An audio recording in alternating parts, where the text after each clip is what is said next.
Біздің келесі сабағымыз Pinduoduo сайтындағы товардың нағыз бағасын көру. Ол үшін Pinduoduo сайтына кіріп, мысалы мен мына көйлекті көрейін.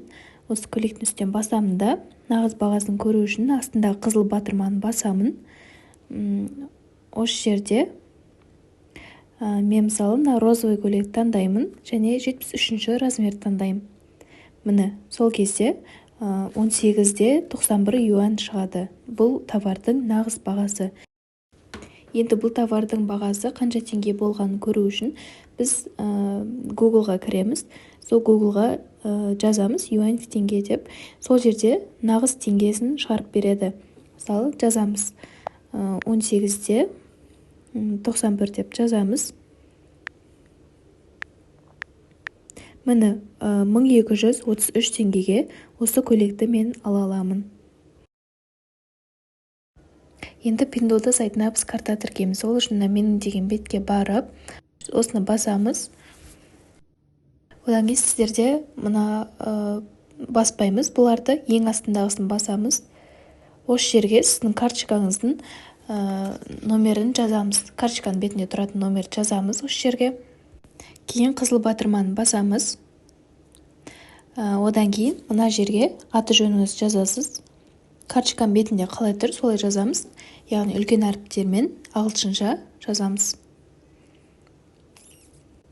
Одан кейін карточканың бетіндегі 4 сан болады ғой, соны жазамыз. Менікі 10-да 25, соны жазамын осы жерге.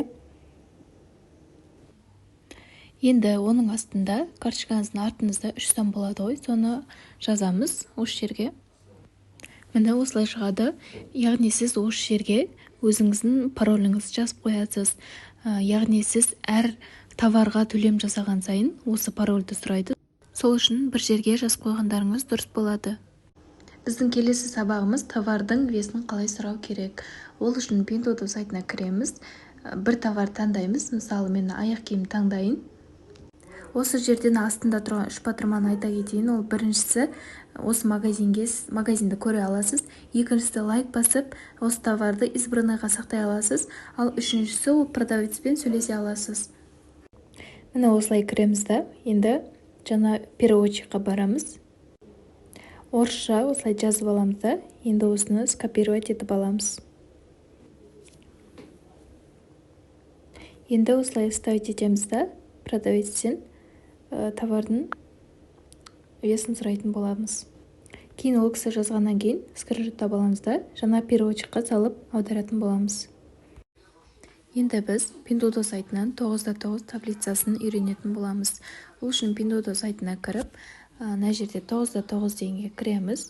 Осы жерде, мысалы мына жерде 4-9 юаньға дейін товарларды көрсетеді. Одан кейін 9-9 юаньға дейінгі товарларды көре аласыздар.